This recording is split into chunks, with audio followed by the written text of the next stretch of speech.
Shalom, selamat malam Bapak Ibu saudara terkasih dalam Tuhan. Kembali kita berjumpa dalam pengajaran online malam hari ini. Sukacita saya boleh berjumpa menemui Bapak Ibu. Doa saya semua dalam keadaan baik, sehat, dipelihara Tuhan, dan terlebih tetap semangat. Karena saya percaya di dalam Yesus pasti lebih baik. Nah, Bapak Ibu, tema pengajaran kita malam hari ini adalah perhatikan hidup. Untuk itu mari kita berdoa lebih dulu. Saya ajak Bapak Ibu bersama-sama kita berdoa. Bapa di surga, terima kasih buat malam hari ini. Kembali Tuhan beri kesempatan kami belajar firman-Mu. Karenanya mari sampaikan isi hati-Mu. Kami buka hati, pikiran, telinga untuk kebenaran firman-Mu. Sehingga firman termeteraikan, kami boleh hidup di dalamnya, dan kami percaya ketika kami melakukan, maka kehidupan kami semakin baik, bertambah baik, nama Tuhan dipermuliakan, dan kami ada dalam keselamatan-Mu. Terpuji nama-Mu, dalam nama Yesus kami berdoa. Haleluya, amin. Bapak Ibu Saudara terkasih, mari buka bersama saya Pengkhotbah pasal yang ke-7, kita akan baca ayat yang kedua. Ya, demikian firman Tuhan, Pengkhotbah 7 ayat yang kedua. Pergi ke rumah duka lebih baik daripada pergi ke rumah pesta. Karena di rumah dukalah kesudahan setiap manusia. Hendaklah orang yang hidup memperhatikannya. Saudara, ayat ini seringkali disampaikan dalam acara kedukaan.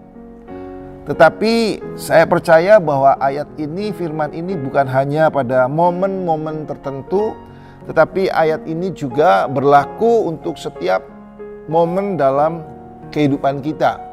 Nah, apa yang saya dapatkan dari ayat ini, saudara, ini menarik. Karena ayat ini ditulis bukan orang yang madesu atau orang yang masa depannya suram.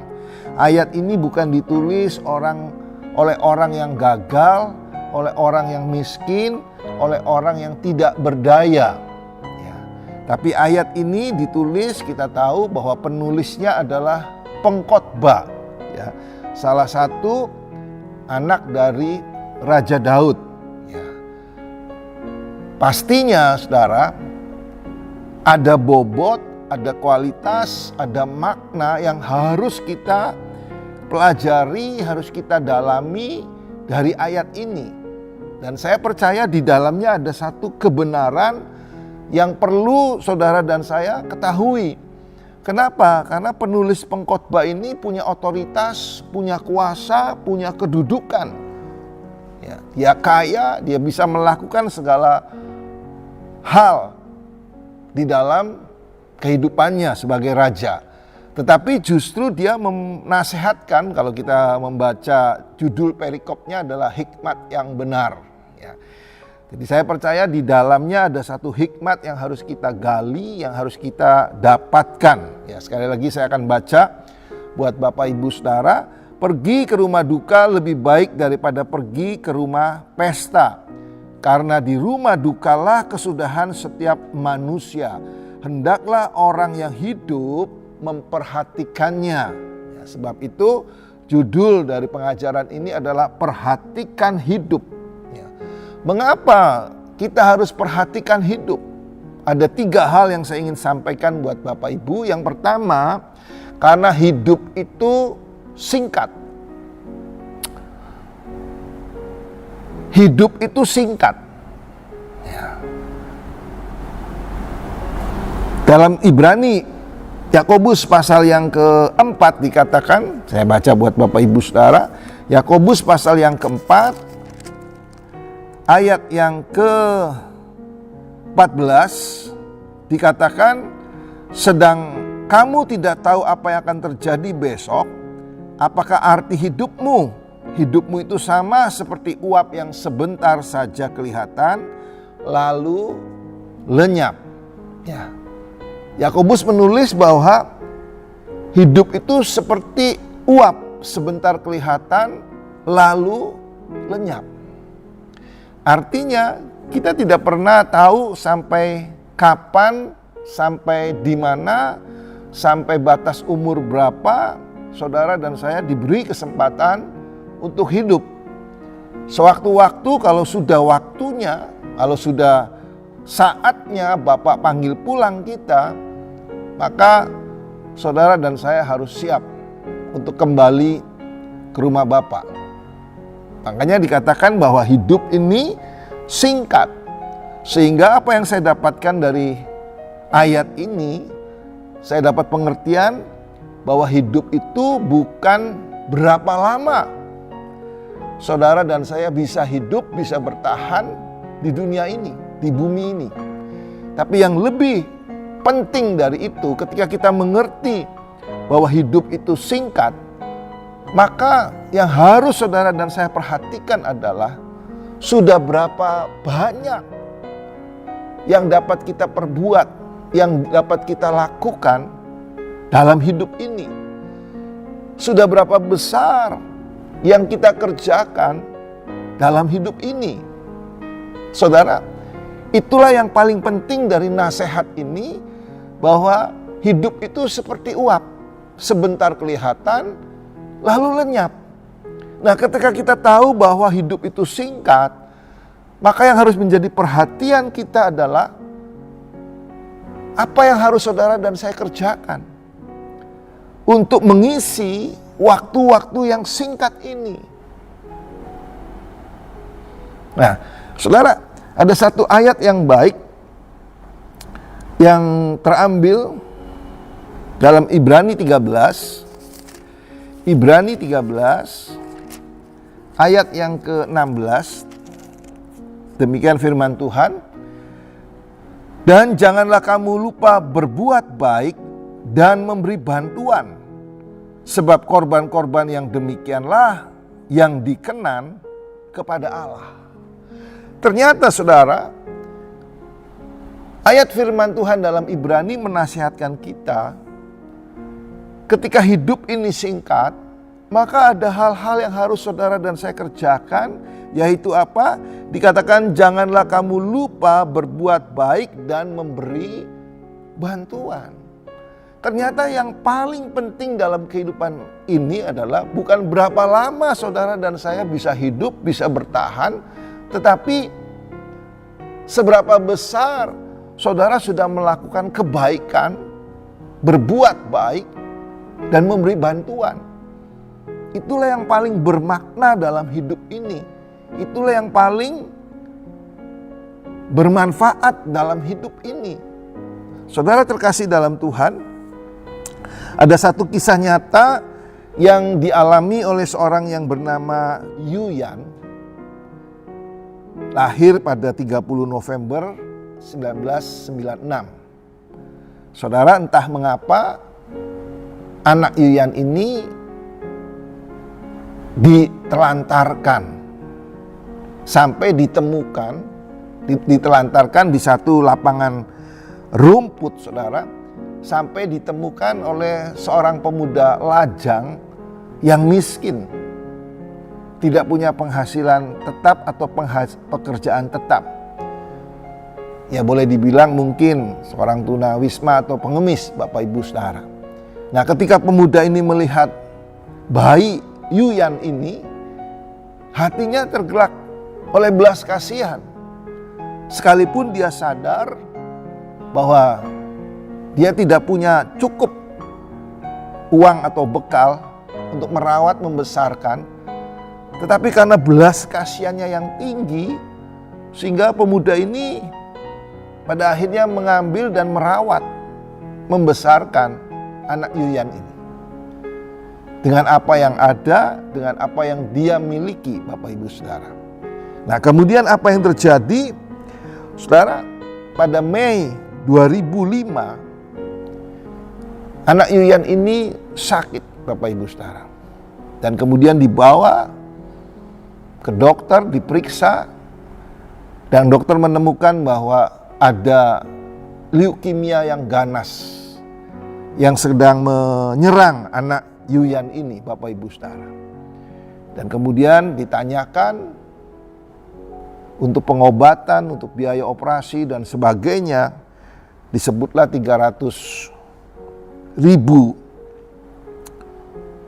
yuan, saudara ya. Jadi cukup besar biaya untuk operasi demi kesembuhan.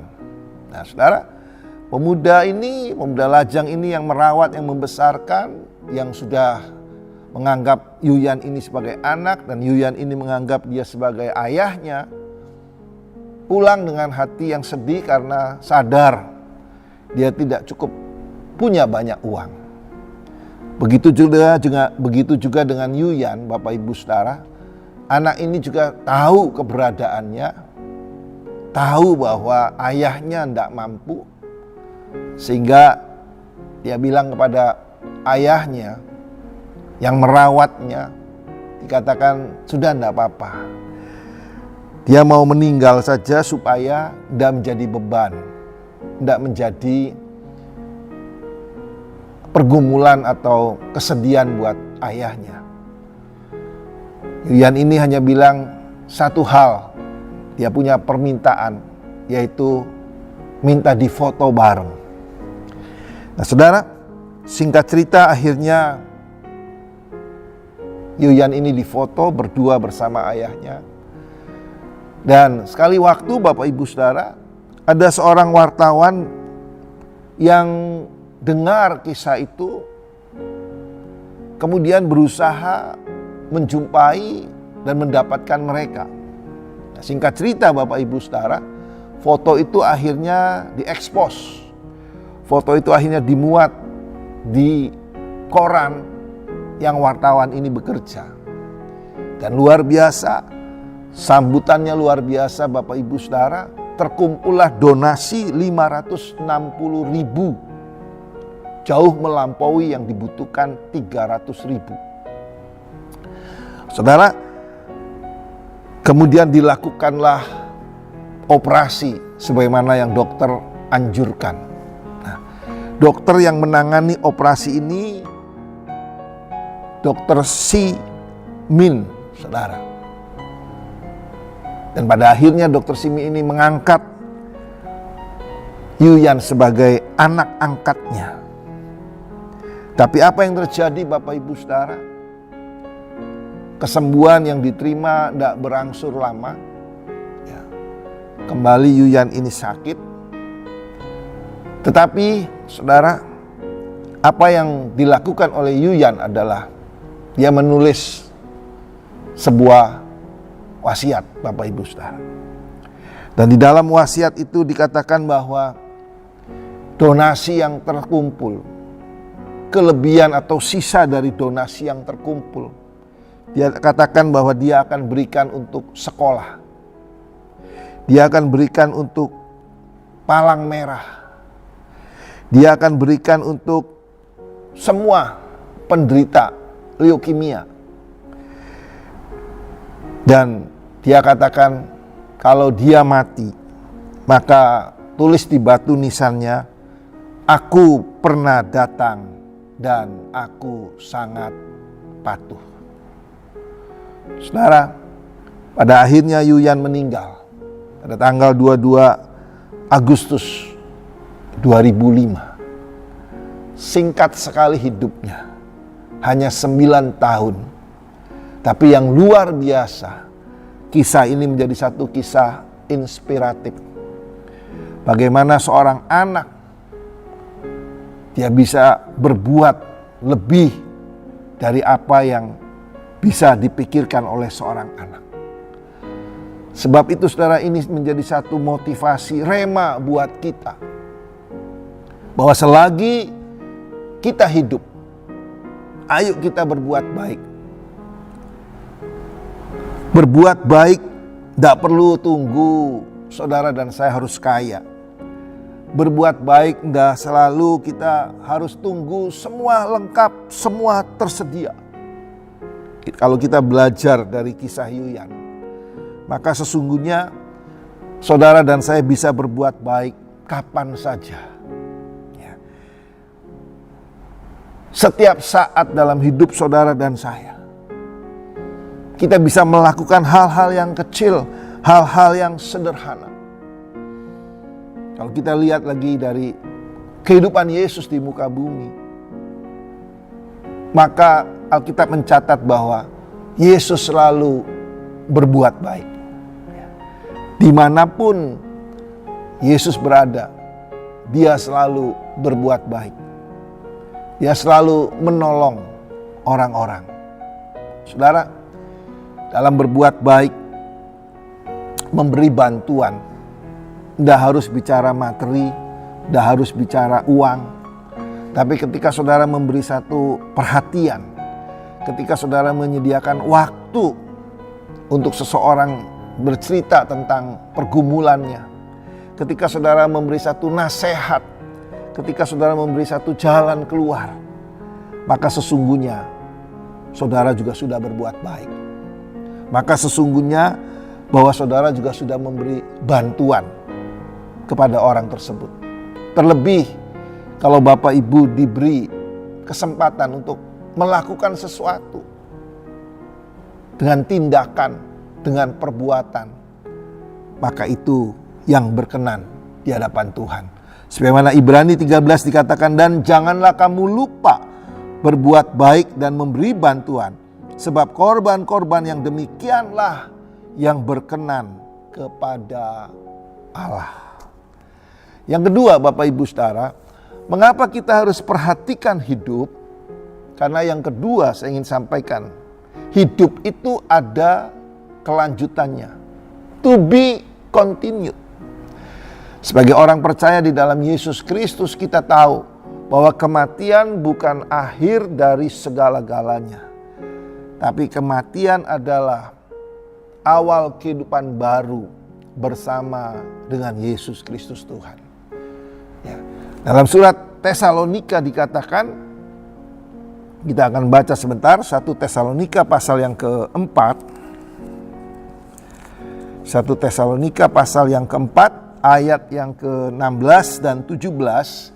Sebab pada waktu tanda diberi, yaitu pada waktu penghulu malaikat berseru dan sangkakala Allah berbunyi, maka Tuhan sendiri akan turun dari sorga, dan mereka yang mati dalam Kristus akan lebih dahulu dibangkitkan. Sesudah itu kita yang hidup yang masih tinggal akan diangkat bersama-sama dengan mereka dalam awan menyongsong Tuhan di angkasa. Demikianlah kita akan selama-lamanya bersama-sama dengan Tuhan. Hidup itu ada kelanjutannya, to be continued. Sehingga saudara, kalau kita mengerti bahwa ada kehidupan kedua bersama dengan Kristus, maka ada hal-hal yang harus kita persiapkan untuk kita boleh menikmati apa yang Tuhan sudah sediakan. Saudara, Efesus pasal yang ke-5 berkata, Efesus pasal yang ke-5, ayat yang ke-15, karena itu perhatikanlah dengan seksama bagaimana kamu hidup. Janganlah seperti orang berbal, tetapi seperti orang arif. Kalau kita tahu bahwa hidup itu ada to be continued, ada kelanjutannya, maka sudah seyogianya saudara dan saya sadar bahwa ketika kita diberi kesempatan hidup bernafas, maka jadilah kita pribadi-pribadi yang arif. Orang-orang yang arif, bukan orang-orang bebal. Mengapa Bapak Ibu Saudara? Pengkhotbah pasal yang ke-12, demikian firman Tuhan. Pengkhotbah pasal 12, kita lihat sebentar. Ayat yang keempat dikatakan, ayat ke-14. Pengkhotbah pasal yang ke-12, ayat yang ke-14 dikatakan, karena Allah akan membawa setiap perbuatan ke pengadilan yang berlaku atas segala sesuatu yang tersembunyi, entah itu baik, entah itu jahat. Saudara, kenapa kita harus arif? Kenapa kita tidak boleh menjadi orang bebal? Ternyata Bapak Ibu Saudara, bahwa setiap perbuatan kita di muka bumi akan diperhadapkan dengan satu tahta pengadilan untuk melihat setiap perbuatan, setiap tindakan dari saudara dan saya baik atau buruk. Kitab Wahyu berkata dalam Wahyu pasal yang ke-20, cukup banyak ayat, tapi biarlah ini menjadi satu pembelajaran. Wahyu 20 ayat yang ke-12 dikatakan, dan aku melihat orang-orang mati besar dan kecil berdiri di depan tahta itu, lalu dibuka semua kitab.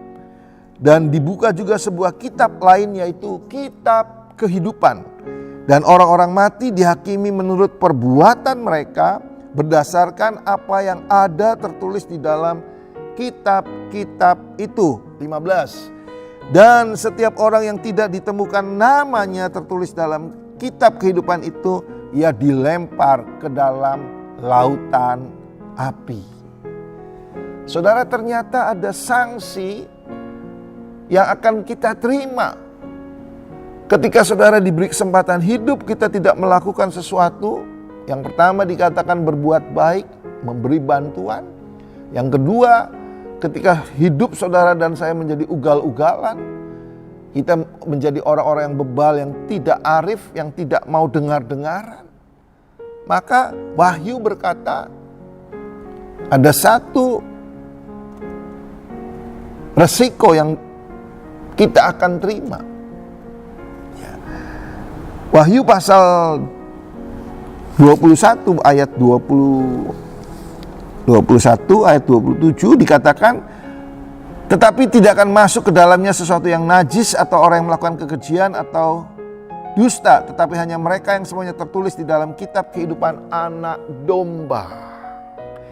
Jadi ada yang masuk, ada yang ditolak. Sebab itu perhatikan hidup saudara dan saya.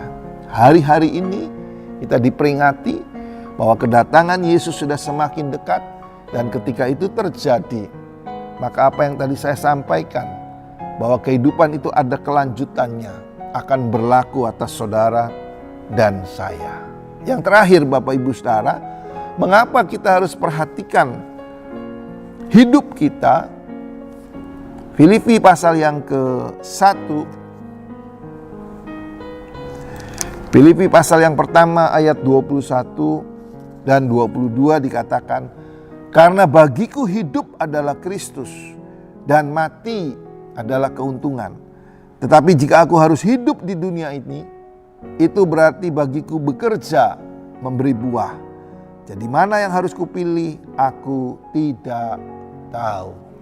Saudara, Paulus menasihatkan kepada jemaat di Filipi bahwa ketika hidup, maka hidup saudara dan saya adalah bagi Kristus. Dan ketika saudara dan saya dipanggil pulang atau sudah saatnya, maka dikatakan mati adalah keuntungan. Karena kita sudah tahu bahwa ada hidup yang kelanjutan, saudara. Dan kita tahu pasti ketika kita melakukan hal yang pertama, berbuat baik, memberi bantuan, ketika kita hidup arif, maka saudara, kita tahu bagian kita adalah bersama dengan Kristus. Perlu diketahui juga, ketika saudara hidup, maka memberi buah, memberi sesuatu, memberi hasil karya, memberi satu warisan kepada orang-orang yang kita kasihi, sehingga mereka boleh melihat perbuatan Allah yang ajaib. Saudara baca Filipi, surat Filipi, saudara akan temukan bahwa jemaat Filipi ini jemaat yang luar biasa. Saya akan baca untuk beberapa ayat dari Filipi ini. Dikatakan, Filipi pasal yang keempat, Filipi pasal yang keempat ayat 13, Paulus berkata, segala perkara dapat kutanggung di dalam Dia yang memberi kekuatan kepadaku.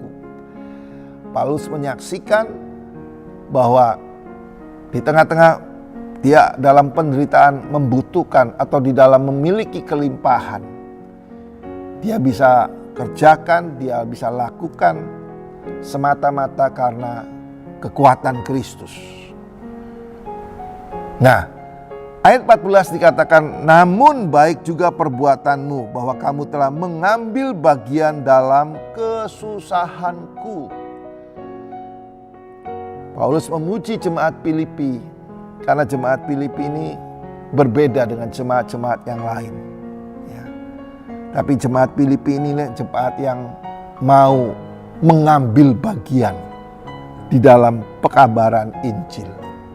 Kalau saudara baca ayat-ayat selanjutnya, ayat 15 dikatakan juga, kamu sendiri tahu juga hai orang-orang Filipi, pada waktu aku baru memulai pekabaran Injil, ketika aku berangkat dari Makedonia, tidak ada satupun jemaat yang mengadakan perhitungan hutang dan piutang dengan aku selain daripada kamu. Karena di Tesalonika pun kamu telah 2 kali mengirimkan bantuan kepadaku. Ya, tetapi yang kuutamakan bukanlah pemberian itu, melainkan buahnya yang makin memperbesar keuntunganmu. Ya, saudara, hidup itu harus memberi buah. Ya. Kalau saudara baca terus, maka ayat 19 dikatakan gini, Allahku akan memenuhi segala keperluanmu menurut kekayaan kemuliaannya dalam Kristus Yesus. Kita seringkali senang, kita seringkali pegang ayat 19 ini. Dialah Jehovah Jireh, Allah yang mencukupi, Allah yang memenuhi segala keperluan menurut kekayaan Yesus Kristus Tuhan. Tapi sadarkah saudara, kalau saudara rindu mengalami ini, maka saudara akan harus baca ayat-ayat sebelumnya. Dan saudara juga harus melakukan ayat-ayat sebelumnya. Seperti jemaat di Filipi. Apa yang dilakukan jemaat Filipi? Jemaat Filipi ini memberi dengan sukacita. Jemaat Filipi ini mengambil bagian dalam pekabaran Injil. Saudara, itulah yang harus kita isi dalam hidup ini. Tidak sekedar hanya hidup, tapi kita harus berbuah. Kita harus melakukan sesuatu bagi hormat kemuliaan Yesus Kristus. Kita harus ambil bagian di dalam pekerjaan Tuhan, sehingga Injil kerajaan boleh terus diperlebar, disampaikan di setiap makhluk, di setiap daerah. Saya tidak perpanjang firman Tuhan, tapi biarlah pengajaran yang singkat boleh memberkati bahwa ada hal-hal yang harus kita kerjakan dalam hidup ini. Bukan sekedar makan, bukan sekedar minum, bukan sekedar hal-hal seperti itu. Tapi kita harus kejar kekekalan. Karena kita tahu hidup itu singkat, hidup itu to be continued, dan hidup itu harus memberi buah. Mari kita berdoa. Tuhan Yesus, meteraikan firman-Mu, taruh dalam loh hati setiap kami, sehingga setiap kami yang mendengar dimampukan untuk mengerti, bahkan melakukan tepat seperti yang Tuhan ajarkan malam hari ini. Dan kami tahu bagian kami adalah bersama dengan Kristus. Terima kasih Tuhan, berkati semua pribadi lepas pribadi yang malam hari ini bersama kami dimanapun mereka berada. Tuhan lawat, Tuhan jamah. Yang dalam kesesakan Tuhan angkat, beri kelegaan. Yang dalam keadaan susah Tuhan beri penghiburan. Yang dalam keadaan lemah Tuhan beri kekuatan baru. Yang menghadapi jalan buntu Tuhan beri jalan keluar dalam nama Yesus. Yang sakit Tuhan sembuhkan. Yang kekurangan Tuhan berkati. Kami percaya Engkau Yesus Jehovah Jireh, Allah yang sanggup mencukupi memenuhi segala keperluan, bahkan kebutuhan kami, menurut kekayaan kemuliaan Yesus Kristus Tuhan. Terima kasih. Hamba berdoa mengucap syukur di dalam nama Bapa, Putra dan Roh Kudus. Dalam nama Yesus Kristus. Haleluya. Amin. Selamat malam dan Tuhan memberkati.